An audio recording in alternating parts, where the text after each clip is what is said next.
If you remember last week, actually it wasn't last week, it was 2 weeks ago, I was talking about imagination, and especially a certain form of imagination in young children, which is usually referred to as pretend play, which is particularly interesting in many ways because it is one of the few things which distinguishes the cognitive abilities of human children from those of other primates up until about the age of 18 months. And I was particularly interested in pretend play for a number of reasons.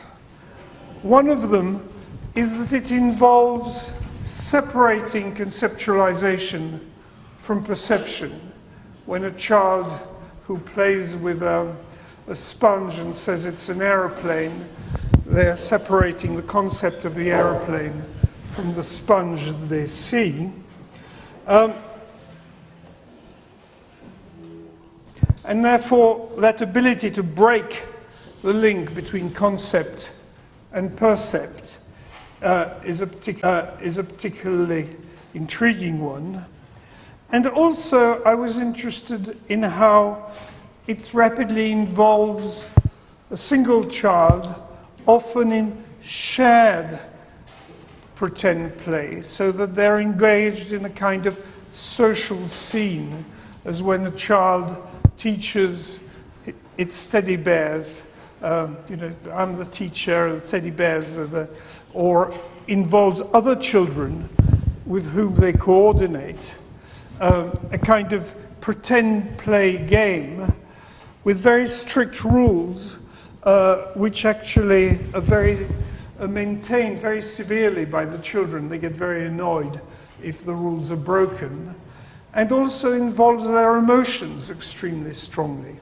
So, all right, it's an imaginary pretend play, but it's a very real and important thing, and which can involve much more than the imagination of a single child.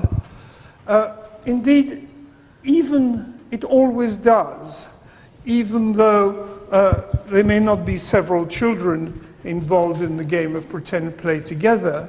There may be only a single child, like the child playing at being teacher, but of course the role of teacher, that concept implies other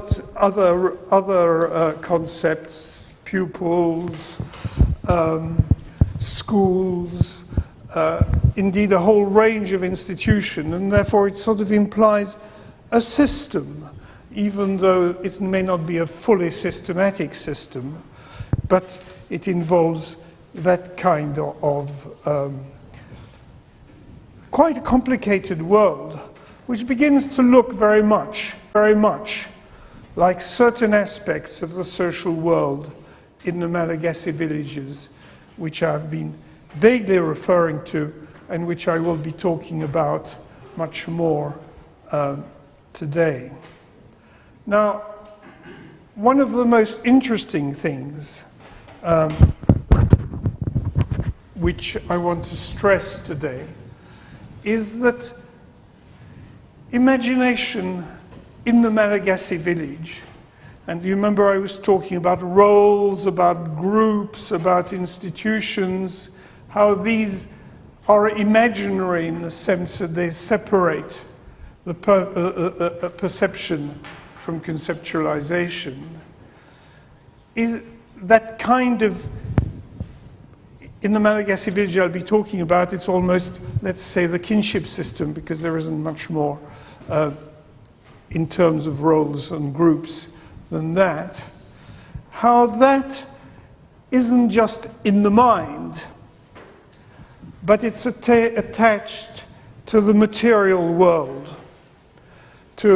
in a complicated kind of way, so that the material world gives support to that type of imagination, that type of imagination gives support to the material world, attaches it, gives it, in other words, we're talking about, if you like, the materiality of the imagination, or the imagination of the material world. So I'll be talking about things like kinship to a certain extent. I'll be talking about sex. I'll be talking about houses. I'll be talking about villages. If I have time, I may go on in the end to be talking about ritual, but that will be the main subject of next week's lecture. Now, last week, if you remember, I didn't get the chance to show some pictures, so I'm going to show a few very, very quickly now, before I go on to talking about the main topic of what I'll be dealing with, so that you have some idea of the place that I will be talking about,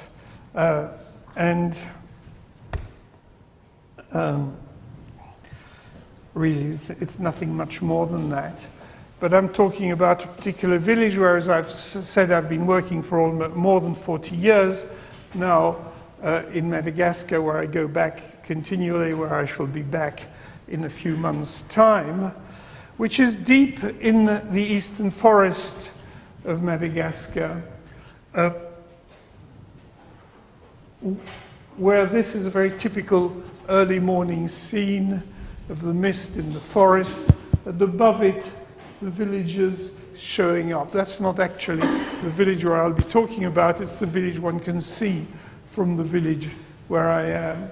So they appear extraordinarily beautiful, especially beautiful in the morning, because it starts raining usually in the afternoon, you don't see much.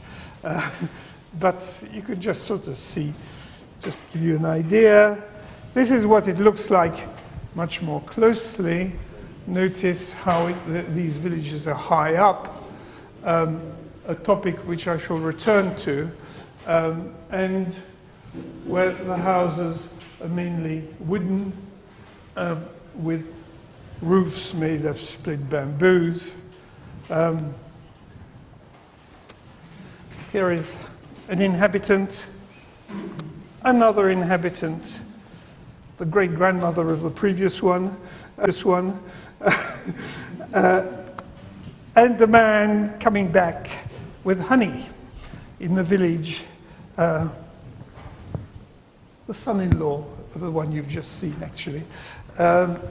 And you can see a little bit of the houses. And just to connect up, oh, there's another one. Just to connect up with the topic that I was talking about, and bringing pretend play. To give you an example of pretend play, in Madagascar, I was talking about examples from America before. These are kids, little boys, playing at a ritual. They're just having fun. It's not a ritual, they're just having fun. They're playing like that, brushing around from one end of the village to the other, pretending to be doing the ritual. And here, more difficult to see, are other groups of kids pretending, playing at home. You see they go and dig holes in the hillside, make fires, and there are several groups of them. You can't see very much. Pretending family scenes. So just to show you things I was talking about. Right, I'm just putting that up to calm you down, because it definitely has that effect when one is in that village. So a key aspect of that imaginary world, which is the system of roles and of groups and of institutions, which exists everywhere in the human world, and which we find, of course, in Madagascar, and this is what I'll be talking about, is one of its characteristics, which is one I'm going to stress more and more, is that it defies time. Indeed, while human beings are in a state of continual change, mutability, they are sort of moving about, having relationships with people from instant to instant. Nothing is still, the environment is not still, the people are not still, the words are not still. Out of that is created a stiller system, a still system of roles. Of course, not absolutely still, but with an element of stability. And of course, this requires quite a feat of imagination in order to create that. As I pointed out last week, one of the interesting things about the role of teacher, that somehow, for that concept to be created, one has to go beyond not only Mrs. Brown, who is the teacher who the child has known, but the fact that Mrs. Brown never stops changing. So what has to be created, and that is typical of human society as opposed to the society of other primates, is the creation of these people-like things, roles, if you like, which have to be separated from what can be perceived of people, because the people are in this state of flux and continual change. And therefore, one of the questions is, how can one create a degree of stability out of something which has no stability? It's indeed the very nature of life that it's a continual process of transformation. Yet somehow human beings have to have systems which deny life, or deny the mutability aspects of life, which is something that we'll see very much more in ritual, in order to create some sort of system, very largely in imagination. Now, I want to sort of start this discussion by trying to attach it to the village that you've seen. And I want to sort of attach it to the discussion about sex and marriage, beginning with that. Partly because if you remember from the first lecture I gave, I mentioned Searle's discussion of the extraordinary imaginary nature of what marriage is. He was talking about in America. That in the end, what seems to define marriage is the act of saying, I hereby make you man and wife. Somehow, then people are husband and wife. Before they're not. It doesn't matter what they feel like towards each other, whether they have sex with each other or not. That's ritual is a particular characteristic of the creation of the imaginary in an American society. Remember, there's a similar discussion about money in Searle.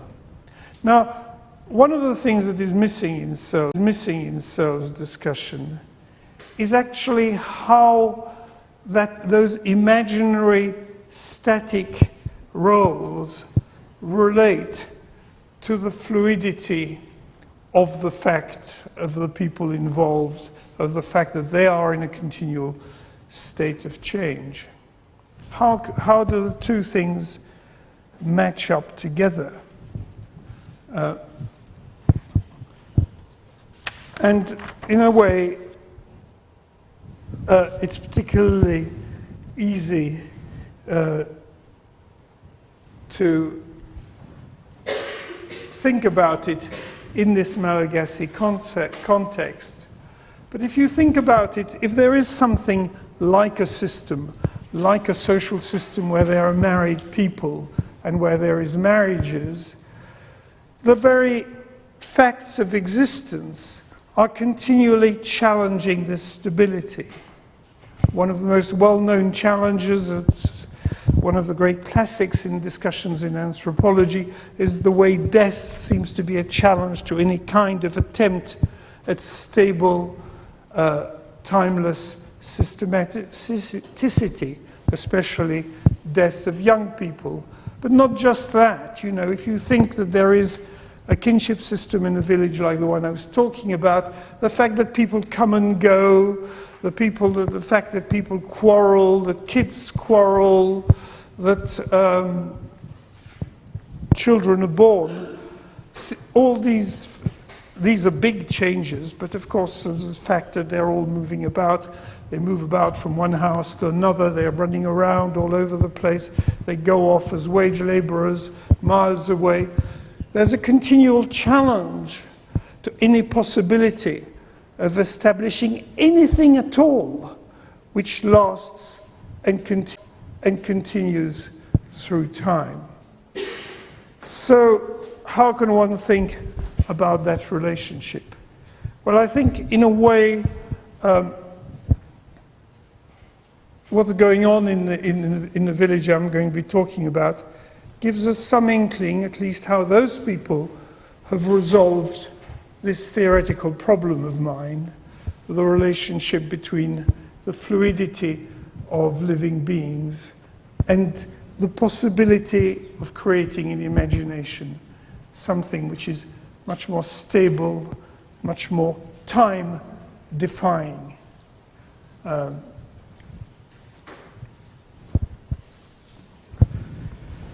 Well, let's then look at one of the most obvious ways, one of the kinds of goings-on which take place in this village, which is linked to sexual activity and ultimately the production of children, which of course is produced by the sexual activity. One of the kids go in, actually, Malagasy kids go in for pretend play.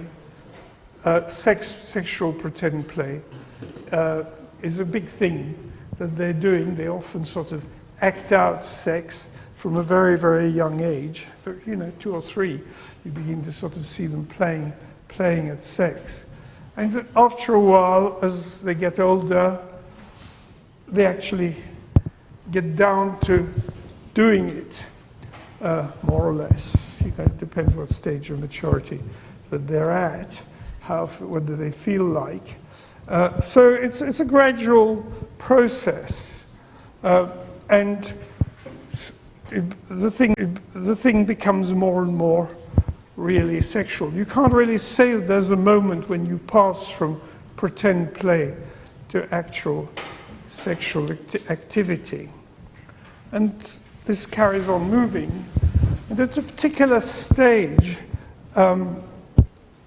in the sexual lives of young people, especially of girls, traditionally, and to a certain extent still now, these girls and their friends are encouraged to build a kind of lean-to outside the house of their parents.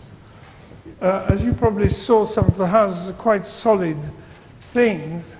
These little lean-tos, sort of little kind of, sort of look like houses for dogs sometimes, are built out of mats, bits of bamboo, just sort of. Now, you might think that all that is the fact that they're mats or bamboos and that they're outside the house is insignificant, but in fact, as I think you will see, it's extremely significant. So that's just sort of, they get sort of bubble outside, usually at the back. You can't really see it very well, because that's where they're going to receive lovers. They'll receive lovers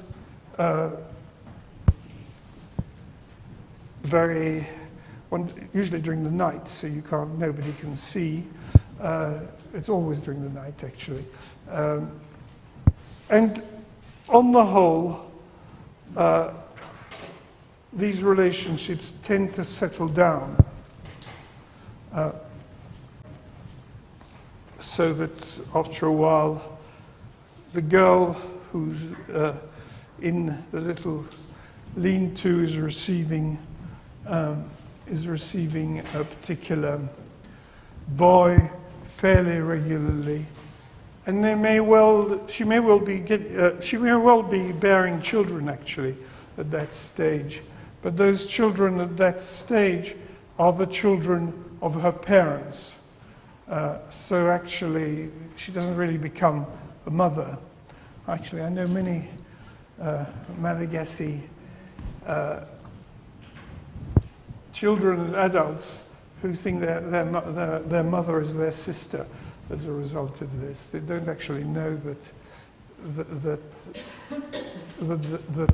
their sister is their mother, because since the child is considered the child of her parents, it's not very clear to many people, and they're often not told.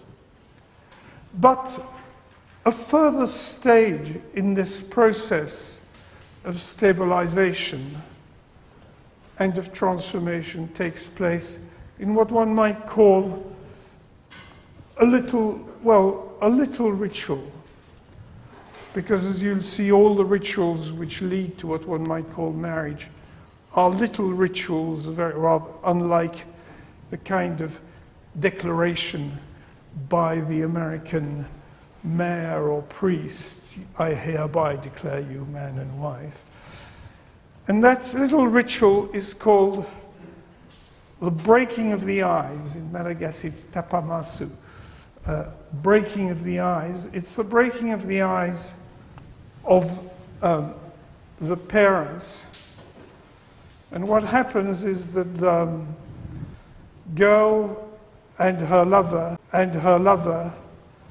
sit together, usually rather sheepishly, head down, in front of the girl's parents, and therefore they're breaking their eyes, in that they are making them see that they're having a sexual relationship, because that is an extreme taboo that until that has happened, that the parents should be totally unaware of the sexual activity of their daughters. So they're being forced to see, and they're being forced to see inside the house. So one has moved from inside the hard wooden house. So there's great significance of the fact that she received her lovers at night and outside, and that the house was built of mats and reeds, because it marks a very sharp moment that the boy enters. He may already be the father of some of the kids. And the process goes on. The process goes on until you get something else which is ritual-like, but not very pushed, which is when the boy, now accompanied by his family, come to ask for the girl and her children to come and move to his to the parents of the boy's village or the part of the village where they are. So they turn up. There's lots of negotiation. Quite a bit of money passes. The There's quite an argument, but there's not much of a ritual, unlike what happens in many parts of Madagascar. It's mainly negotiation. And finally, the parents of the girl agree to her going away with her children to the boys' village. Normally, this is only the first of such negotiations, because very soon afterwards, they'll quarrel, they'll come back. The boys' family will have to come back and renegotiate it, and that goes on all the time. So there's this long process of marriage, as happens in many other societies. There's a certain vanity about Western society that it says you're either married or not married. You certainly couldn't say that in that particular village. If you want to use the word marriage, you're more or less married. In a sense, it involves the movement of, at least of the apparently permanent movement of the girl to the boys, the location of the boy's house and of her children. But why do I say apparently movement? Because actually what is stressed in the negotiations, which repeat themselves again and again, and this is true throughout nearly all of Madagascar, not the whole of Madagascar, is that what's being negotiated is that the young man should become like a son, this is exactly an exact literal translation, of the parents of the girl.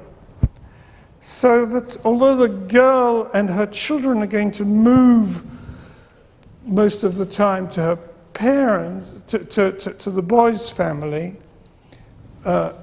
actually what's being stressed is that the boy is actually becoming a child of the girl's parents. So again, there's something funny about movement. Notice the kind of disassociation between what's going on, we could say what's going on, and what is being constructed on that level of imagination as going on. The element of pretend play that I was talking about is beginning to become, to a certain extent, clearer. If you like, a pretend play of the boy coming to live with the family of the girl and her children, and the girl staying there. It's as though it's actually almost the opposite of what is going to go on. In the end, after many negotiations, and if it works, and it often doesn't work, then indeed the girl, the woman by then, and her kids will indeed move most of the time, will indeed move most of the time to the place to the place of the boy, but the duties of the man as a son of the parents of the girl will be very, very, very important. He will have to obey his father-in-law in most things.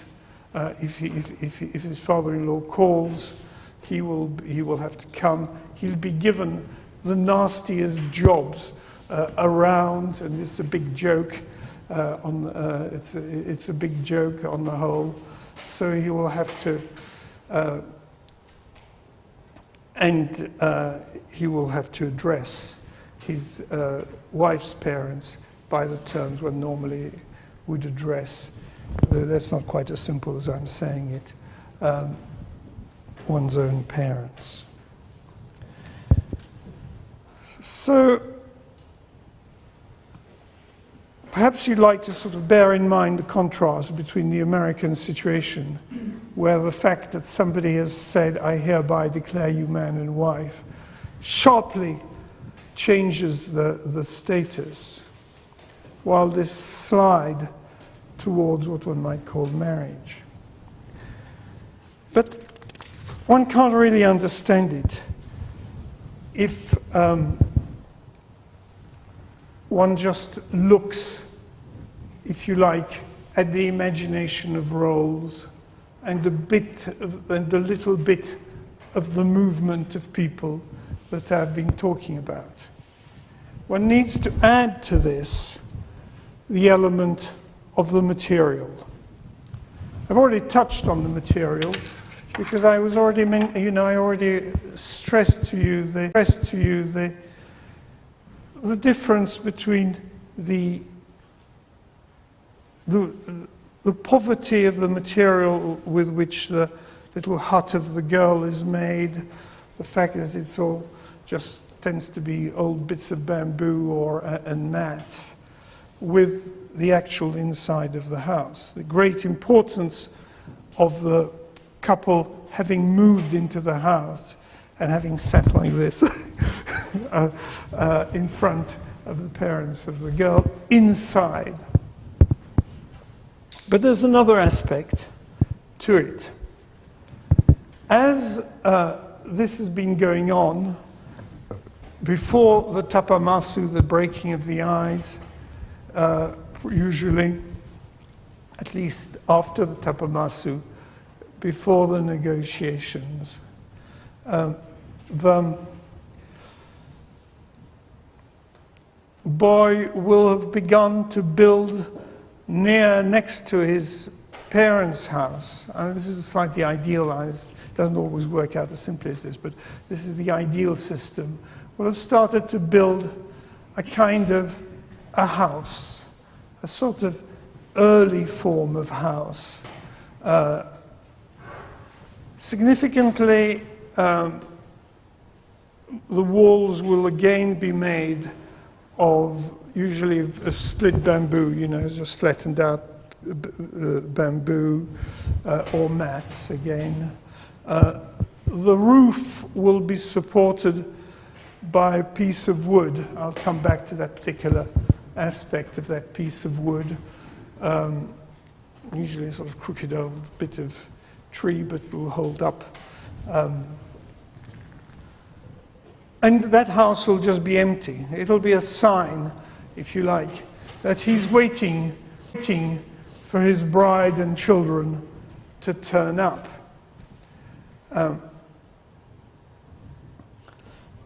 Indeed, this is where they will turn up.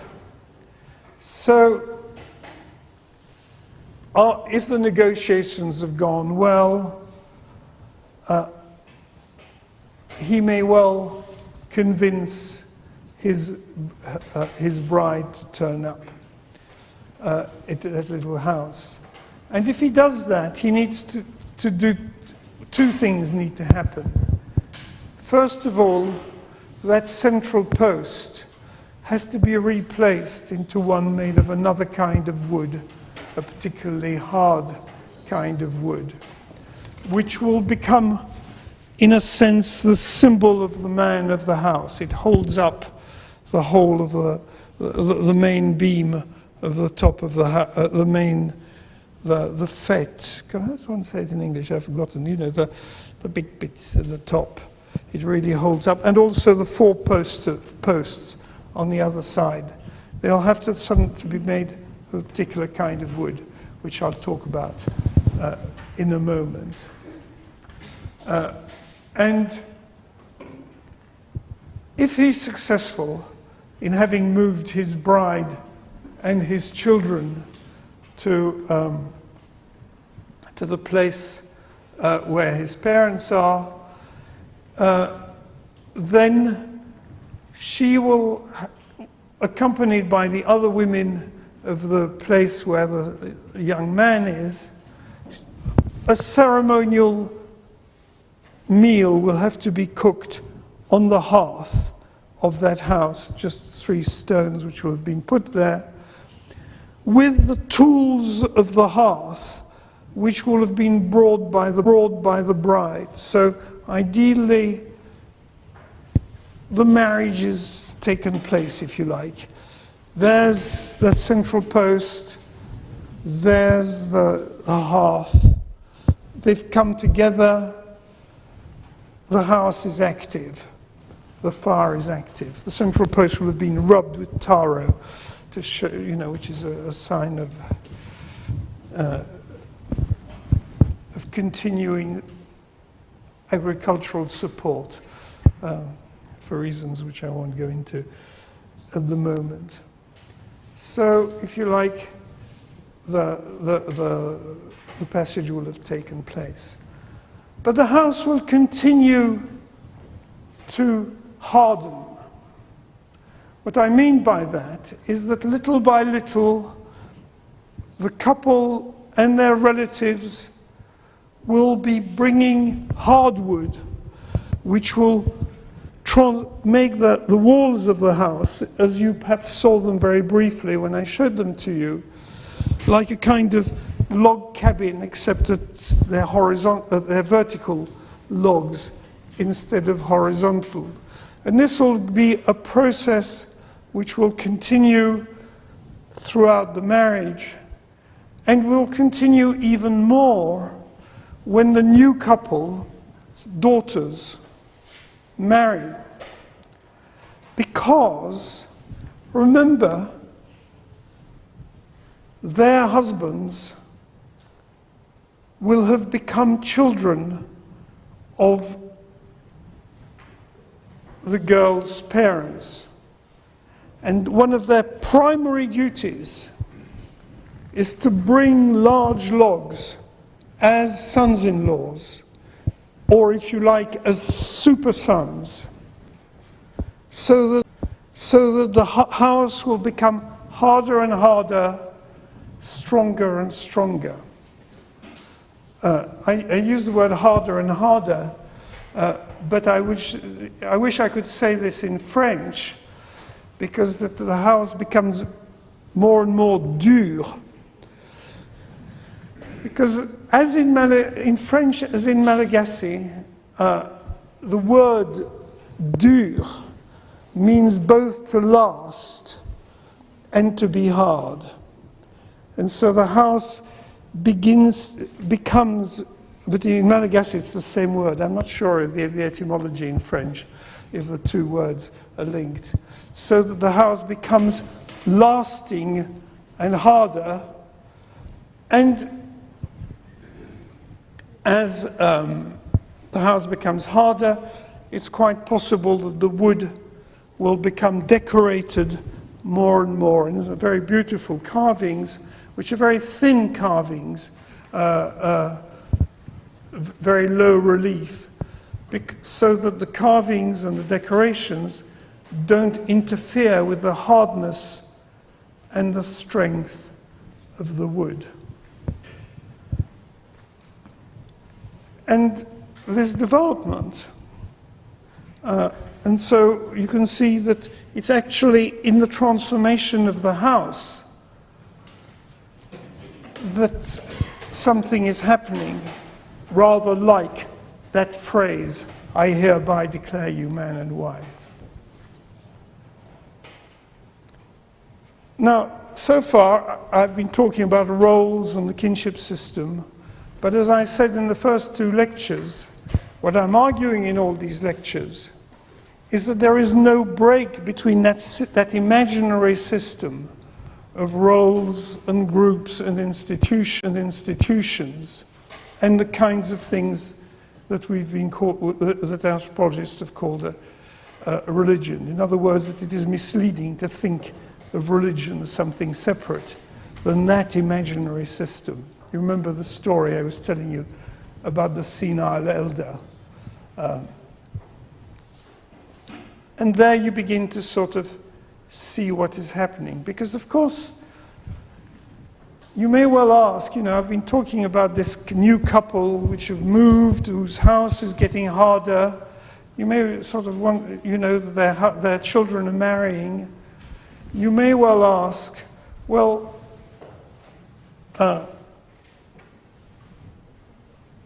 it's all right getting harder and more stable and more permanent, but what happens when they die? We're going through time rather fast.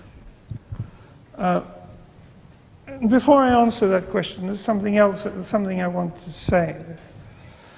I pointed out to you as the importance of imagination, and that the couple, the new couple, though by then it's an old new couple, are actually in two places. They've become part of the house of the girl in that system of imagination. And to a certain extent, they've actually moved to another village or another part of the village. They're all double, these people.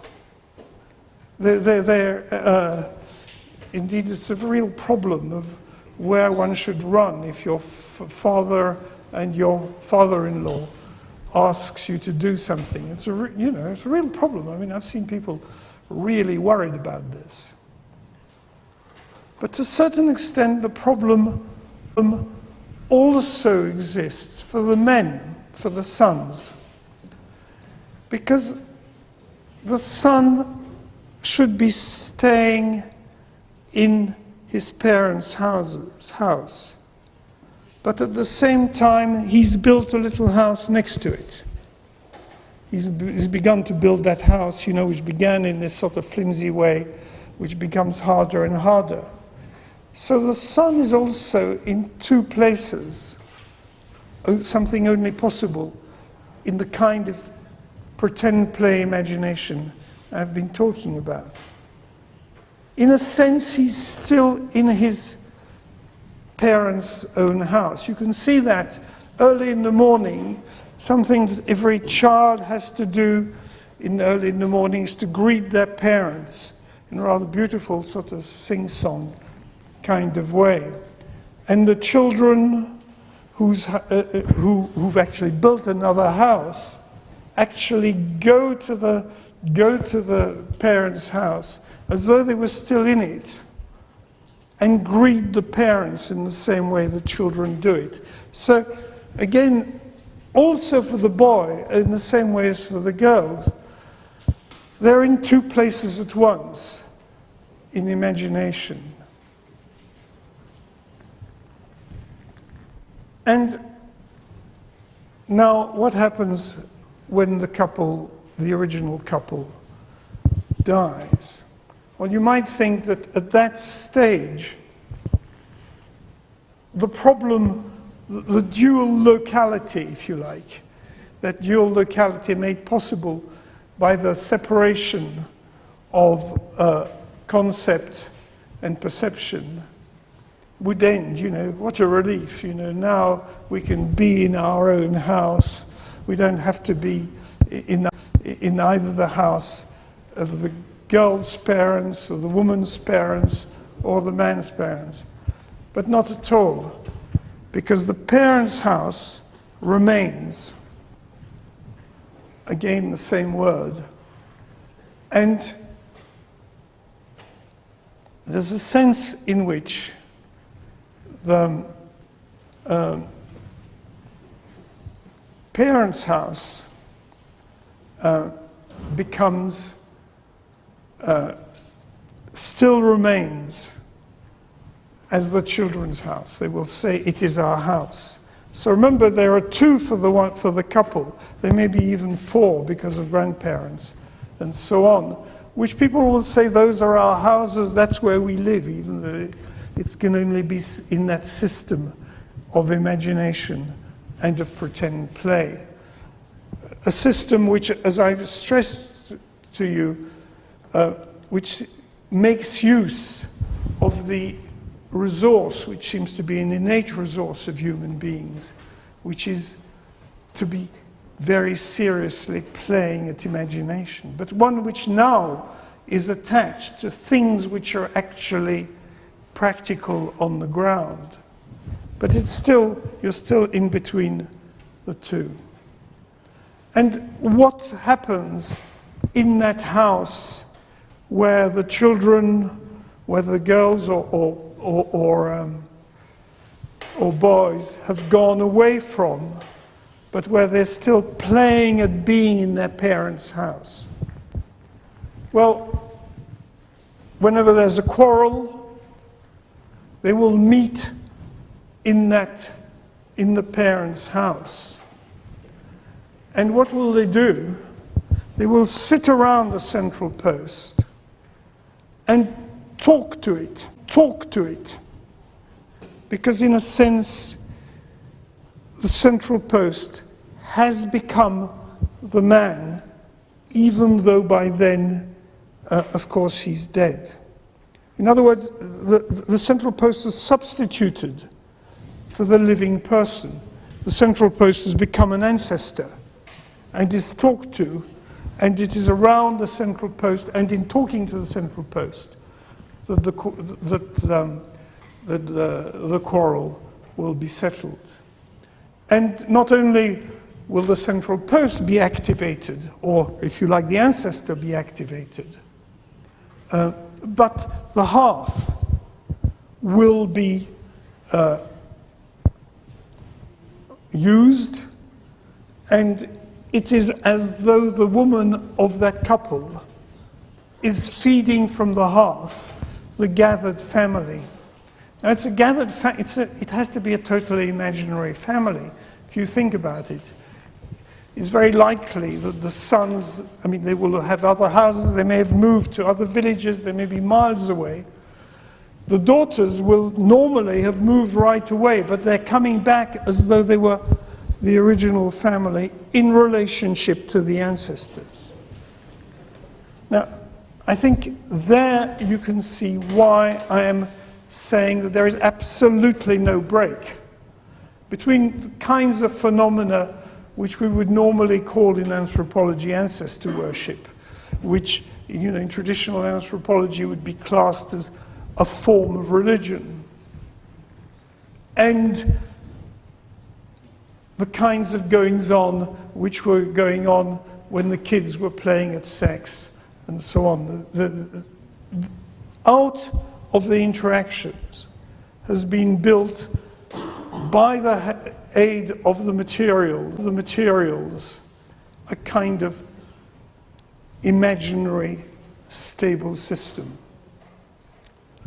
Before I go on, I'm going to show you a few more pictures, illustrating a bit what I'm talking about. Now, this is a house which is in its very, very, very early stage. Indeed, that is a house at the original ritual of the first cooking. Now notice the walls. You see, I mean, you could hardly get more flimsy than that. And notice the central post, because at this particular house, the actual hard central post has not already been placed, and they've used a wood which is any old wood. I'll explain what I mean by any old wood later, but you can see it's pretty flimsy kind of thing. It's the first time cooking is taking place.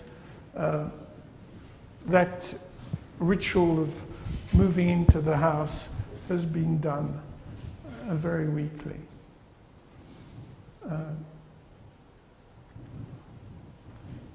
You see, it's just matted around bamboo. There's a house in the process of hardening.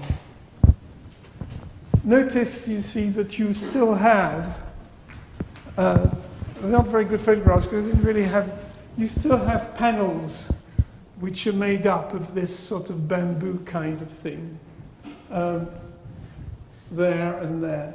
But some of the hardening has already begun.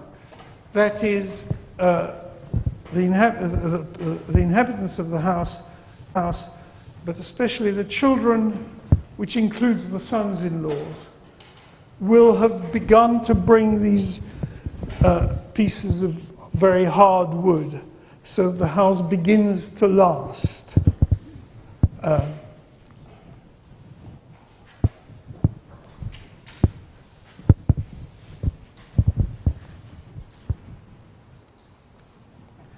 And now this is a particularly interesting one, where you can see the process having gone on further.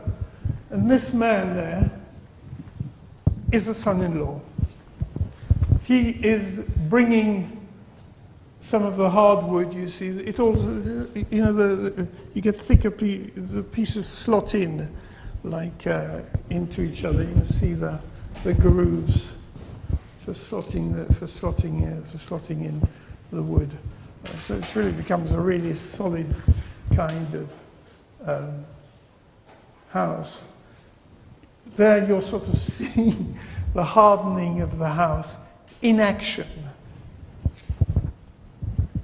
Or if you like, you're beginning to see the making permanent that imaginary system that I was talking about, the kind of imaginary system which is possible because of the child's, because of that cognitive potential that we have, which of course is something you don't find in any other primates. It is so striking that the work, for example, done by Hannes Rakoczy, who I mentioned last 2 weeks ago, and of Michael Tomasello, who've compared very, very carefully the cognitive development of children, have seen one of the most important differences between an 18-month-old human child and a chimpanzee, which is being recruited for building up that kind of system.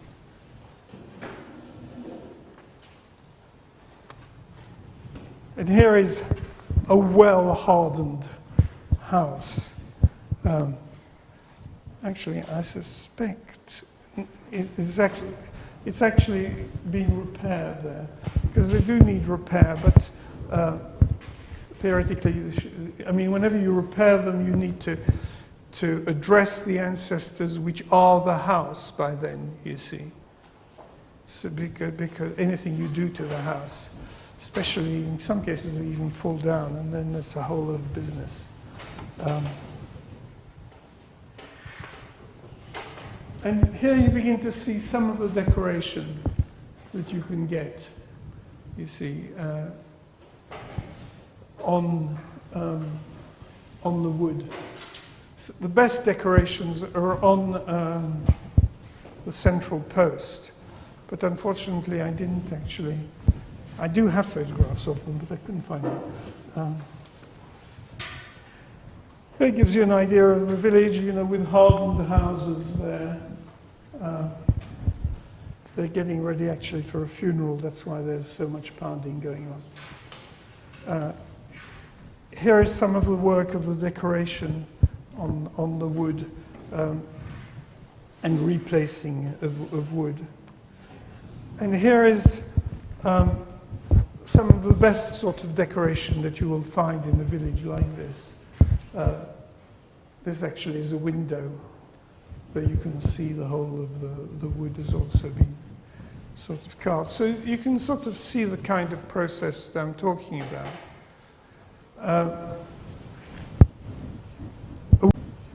Are we dealing with imagination made material or material made imagination? But remember, you know, this is a stable, these houses are part of the structure of the village. They indeed are villages, because of course, you know, if you have one parent house with lots of other children's houses, you can see the whole village as one house, moving perspectives from one moment to another. But there is also the fact that people are moving about. You know, we're having a kind of an imaginary bone structure, but not entirely imaginary, because of course it's wooden and it's hard. And what I want to argue now, in the last few minutes I seem to have here, is that actually the kind of analysis that I've been doing between this contrast between this stable imagination but shared, remember, the rules are tremendously important. You know, a notion of imagination makes it sound as though it's of no great significance. But remember what I was saying about the young children, when they're playing together, they're desperate that the rules are maintained. They're tremendously emotionally involved in all this.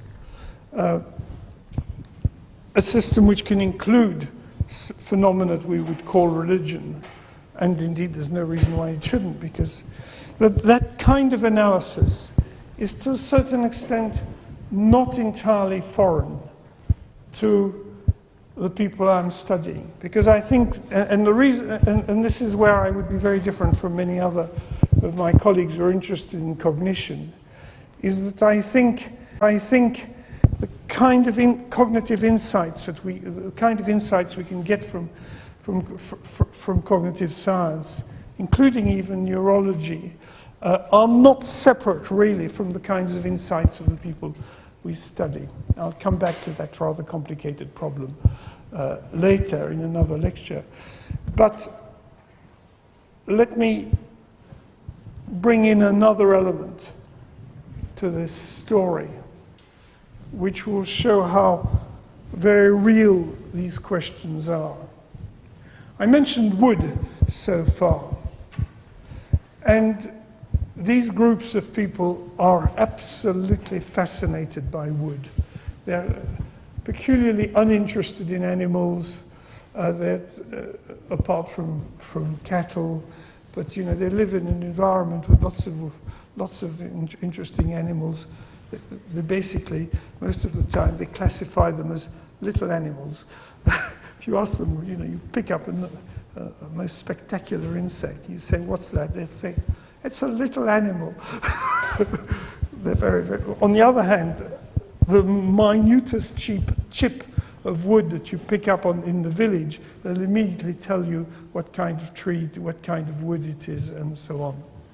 So they're interested in wood, and they make a very, very, very big distinction between two kinds of wood.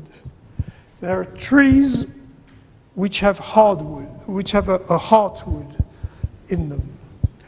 I think I don't know if any of you know, if you know, I mean, this is true in Europe as much as anywhere else.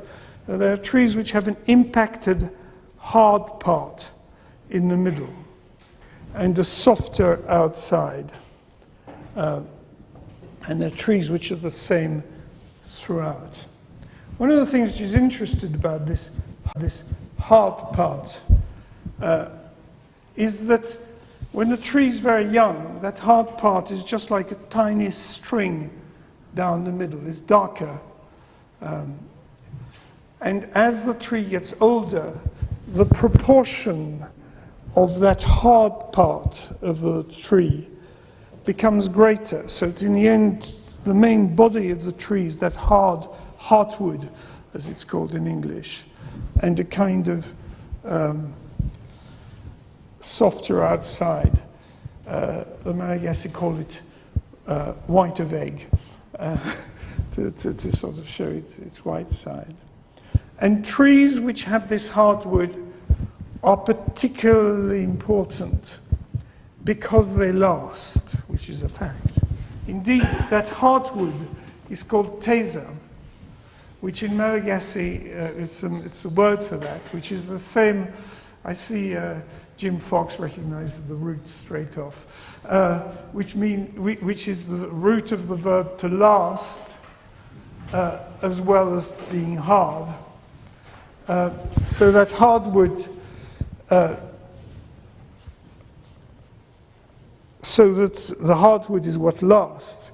And this is what this is what needs to be used for the 4 pillars, but above all for the central post of the house. This is what will become the ancestor. And one of the interesting points about that hardwood is the comparison with human beings. A comparison with human beings is quite obvious. The Malagasy, like many people throughout Africa and Southeast Asia, are very interested in the difference between the soft parts of the body and the hard parts of the body.